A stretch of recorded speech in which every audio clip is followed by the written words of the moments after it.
Hello and welcome once again to Right Bites TV. My name is Sam Pirazzolo, and today's topic is the ongoing controversy in the NFL about players, coaches, and now some owners kneeling and locking arms during the playing of the national anthem. This controversy started last season when NFL quarterback Colin Kaepernick began to kneel during the national anthem. Mr. Kaepernick said, "I'm not going to stand up to show pride in the flag for a country that oppresses black people and people of color." Mr. Kaepernick was mostly alone last season, but now the kneeling protest seems to have been given new life when President Trump publicly stated that FNL owners should fire and are afraid to act against kneeling players. President Trump, like most Americans, believed that as an employee of the National Football League, players should not be allowed to disrespect our flag, our veterans, and our country. Not only was the kneeling in England seen as rude, the players and Jaguars owner added insult to injury when they stood up during the playing of God Save the Queen, which seemed downright treasonous to some. It may surprise many of my viewers that my opinion on the protests is that simply they don't bother me. Our country was built on protest, and our nation's founders believed so much in the right to protest that they protected it in the First Amendment of our Constitution. Not the 10th or the Third Amendment, but the First Amendment. While I personally may not mind if NL players take a knee during a game, that doesn't make it right or the right thing to do. Let's not forget, this is the National Football League. They are using the word national and acting as ambassadors of this great country. Actions have consequences, or at least they should. Consider this. On the 15th anniversary of 9/11, Avery Williams of the Tennessee Titans was threatened by the NFL with being fired if he wore a pair of cleats honoring those who died on 9/11. Compare this to Colin Kaepernick, who wore a pair of socks that portrayed police officers as pigs. Did the NFL threaten to fire him? Did they fine him? No, they didn't. Compare that to Odell Beckham, who was fined $12,000 pretending to pee like a dog after a touchdown. President Trump is right. The NFL is awash in either fear or stupidity, not having the know-how or strength to handle the kneeling controversy. Either there are workplace rules that prohibit disrespectful and unsanctioned behavior, or there aren't. And if there aren't, then maybe the National Football League should change their name to just the Football League and stop taking public money to build stadiums that result in multi-million-dollar salaries for players who won't show respect for their flag, veterans, and their own fans. To help me discuss this matter, I'd like to introduce you to Bobby Digi, a fellow Staten Islander, president of the Staten Island Democratic Club, and a local community activist. Bobby, thank you very much. Welcome to the show. Sam, thanks for having me on the show. Glad to be here. So what do you think? What are your comments about the kneeling of the players? I think we can say that we agree that, Colin Kaepernick has, under the Constitution, a right to kneel if he so chooses, as long as it does not, it does not contradict what's written in the handbook or the guidebook. His contract, you mean, by the NFL? Contract by whatever's been provided that the owners have stated are the rules and guidelines of employees. So I think that also, as you stated, when he started, it wasn't as popular as it was now, and made even more popular. And when I say popular, is that the conversation of the kneeling, the conversation of what are respected or not respected. People are now looking more at what are the ways that we in our lives, all of us, are disrespecting the flags. As now we can all look at the code. What are the code? There's a code that's actually well, first of all, do you think this conversation was jump-started by President Trump, or do you think it was going away by calling the NFL players sons of bitches and that they should be fired? I think he gave it new life, right? And I think to go back to the original, and I think this is what I see that's happening in our social media and in public discourse and private, that people are sort of losing the rationale, the reasoning behind Colin Kaepernick taking a knee. Now, he stated that he's doing this to bring more attention and more awareness to the injustice that are faced by blacks and people of colors in the United States. Now, whether he's using the right or wrong platform, that can be left interpreted by either the owners or the general public. Right. But I think that it's within his rights to kneel. And I think that we lose the focus of the protest and the activity that that he's engaged in. So what I think the controversy is that we're talking about, that Colin Kaepernick is saying, is that in this country there are injustices, and there are injustices by, I guess they're calling it institutional racism, if you will, by the police department against people of color, the black community, minority communities, and everyone. And I would say that there probably are problems in this country, because that's just the way society is. And we need to grow, together and do that. And I certainly would not be for any type of these injustices. But you still have millions of people who try to come into this country every year. They come in illegally, they come in legally, they do whatever they can, because America is home of the brave, land of opportunity. Nowhere has it ever said that America is the home of fairness. I mean, America gives you a chance to come here, and people have to rise above themselves, or where they come from. What do you think is that tying to Colin Kaepernick? So that tying to Colin Kaepernick is that because we continue to say, promote, and state that America is great, people have high expectations, right? And I could speak as a black man in America, having been born here, and where I am in my life now, I know how hard I've had to work to take care of my family, to be a community leader, and so on and so forth. And I know the challenges that I faced. I know the racial injustice that I have faced, that have, quite frankly, baffled me on occasion. So taking that and connecting it to Colin Kaepernick, here is a pro football player who has millions in contracts, right?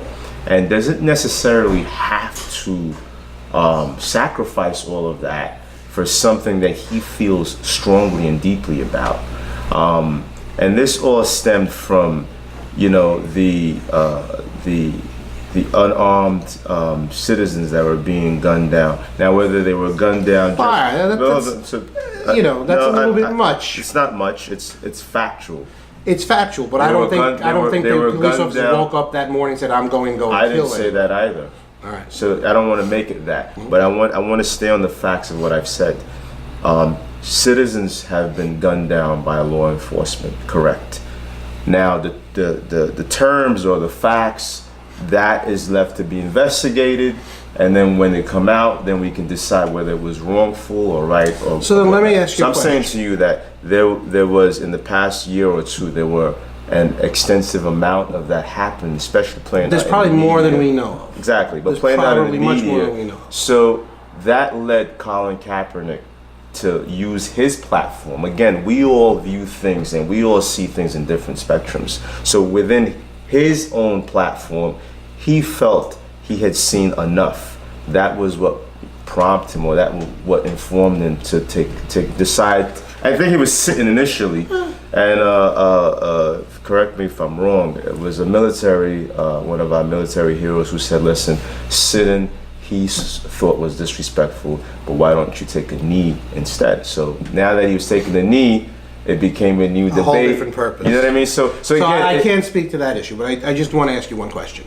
So whenever there seems to be one of these police shootings, it's even gone beyond a white police officer shooting a black person or a minority person. Even if a black officer shoots a black person, that still has problems. Yeah. And that's what this protest is. But where are the football players, and where is Colin Kaepernick when we have everyday violence of any sort, of black people attacking black people, white people attacking black people, and vice versa?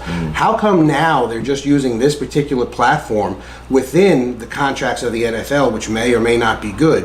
Why are they doing that now? Don't they see all these other things going on? Isn't there any care there? Well, I've heard that so many times, and I think that's a sound bite that's utilized all the time. So I'm gonna speak on two perspectives.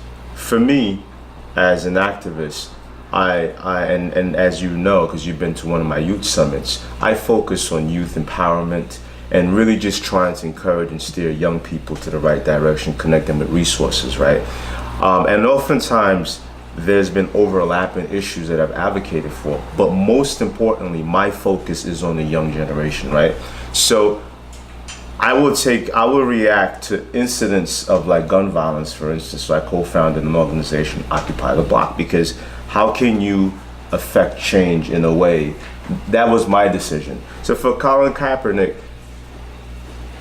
the situation with the gun violence and citizens being gunned down, minorities being gunned down, the frequency that they were, might have been the camel that broke the stick that broke the camel's back. The Kaepernick's back? The Kaepernick's back. So that what prompted him to say, you know what, I've got to say something, and where better could I say it on my platform? So just to answer your question. But that wasn't my question. But no, your question was, where is he when black on black crime is going, and so on and so forth. Again, I'm saying to you, people choose when to get active and when to get activated, or when to get involved in situations. You can't expect someone to get active on every topic. Like for you, there may be something, like for instance, you had a flag in front of your house.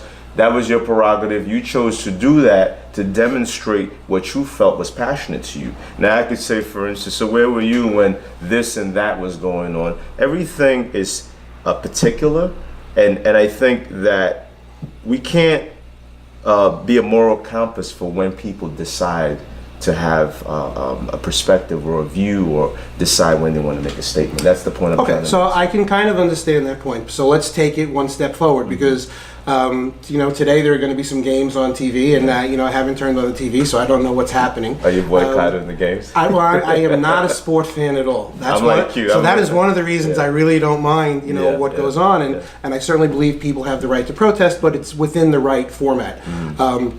And one of the things I was going to mention in my monologue, was just too long, was the young lady from Staten Island who wore the hat that said America was never great. Yes. To me, she's more of a true hero, than Colin Kaepernick. She doesn't have the multi-million-dollar contract. She doesn't have the huge job. She doesn't have the platform of the NFL and national TV.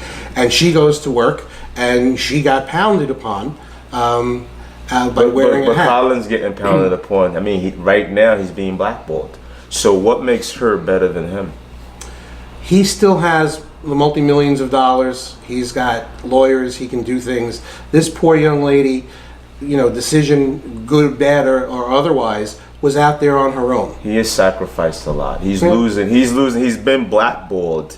He's losing contracts. He's losing endorsements. He's losing traction. He's making a lot of sacrifice for what he believes in. Whether you believe that or not, we can say for a fact, because the nation knows that. I can agree it's possible. I don't know for a fact, that's I've what's looked happening. into But it. I would certainly imagine that you're probably right. But so what's with the NFL then? Avery's wants to wear cleats, and I'm going to show the pictures of this. Right. All he wants to do is wear cleats that say 9/11 in honor of the 9/11 victims, and he gets threatened to be fired. Yeah, okay? I don't agree with that. I think that as a nation that was impacted in all sectors, this cut across every community, 9/11. I think that's, again, my opinion, that's wrong. But if the NFL owners, team owners feel, again, this is where we're not, you see, like when I said earlier about extremist views, is when we start going to the dark side, and we lose reason and we lose rationale, right? So for me, I think 9/11 is a solemn day for us to really respect and take to account the freedom that we enjoy, because on that day it was tested, so I feel that that is a soft spot. That's a soft area for me, right? Well, but the point was really that you could consider a national honor, something like that, and someone gets threatened to be fired, where now someone is kneeling, and is that even not as big of a deal as a big deal, or it's got the whole country up in controversy. So, there don't seem to be any consequences there. And I'm not saying there should be. It's something that has to be worked out. So understanding all of that, and let's say moving forward, right? We don't know what's going to happen today. Are they going to kneel down or not kneel down? And somewhere along the line, a decision is going to be made. Yeah. I spoke about, and you eloquently stated that we can't judge people by a prism of using one day in their life and what they did on this day. So moving forward, if the NFL decides that players should not kneel down, are these players going to move out into the community, into other areas, and help the communities? Or are they just going to disappear? Sam, I would tell you this. I want to answer that in two parts. On the one hand, I feel that, again, we have a constitutional rights to demonstrate, protest, and do whatever. And I read what you said earlier. That's what makes America great, and that's part of the privilege and the rights that we enjoy, that we can say in different nations. We don't know what would happen if citizens were. You cannot do this in every country. I agree, and that's what makes you this can't country, have a show like this in every country. So these are the things that, when you say attracts foreigners and immigrants to this nation, this is what people see and say, that is a beautiful nation to go to. That said, at the same time, we can't shoot ourselves in the foot or the face, going against the values that we have fought, that many have fought for and died for. So I feel, yes, if they're not allowed to protest, if the bylaws or the laws of the NFL changes and it hinders players from being able to exercise their rights, then of course they should go in the community. But I say that as a community leader anyway, that we expect the NFL players to be more involved, actively engaged when and where they can, to speak up, for injustice, but to speak up for young people who are looking either to go the way of the NFL players. So for me, for instance, like you were at the youth summit, we invited Adewale Ogunleye, who I grew up with. I was like a big brother to. He wound up playing for the Chicago Cubs and Miami Dolphins. And my conversation with them is this: you guys have a platform, you can do so much more, but I am in no position to judge what they choose to do with their platform. I think as Americans, we can respect people's perspectives and views and their fundamental rights as Americans, and protected under the Constitution to exercise how they feel. So let's close it up, because I like what you said as far as respect, and part of the problem that I think that we have in this country is there's not enough respect for each other. I agree. And too many people have their nose in other people's business. Tell me about it. And people should really just learn to respect each other. Agree to disagree is what I say. That's the way that it is. So people should learn to just respect each other, and move along. And hopefully that's one of the hopes I have with the new economy coming in with President Trump, is that if people are back to work, there'll be less time looking over their fence to see what my neighbor is doing when they'll be doing something productive at work.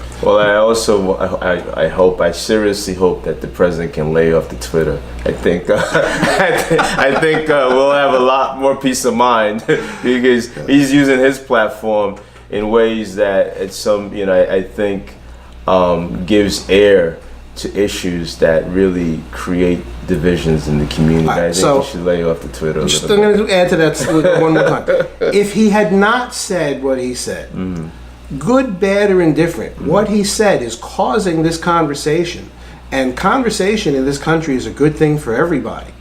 So whether you think he was foolish to have said it or stupid to have said it, the fact that he said it is helping this country come together as a nation, because you and I are talking about it, True. Everybody is talking about it, and there are going to be things done to help solve this problem. So do you feel that he furthered the conversation on Twitter so that we can continue to discuss it? How can you say he didn't? Or is he venting? But either way, it furthers the conversation, and that's the most important thing we have in this country. I guess I can respect that. Right? All right, Bobby, thank you very much for coming in. Sam, thanks for having me. Appreciate it.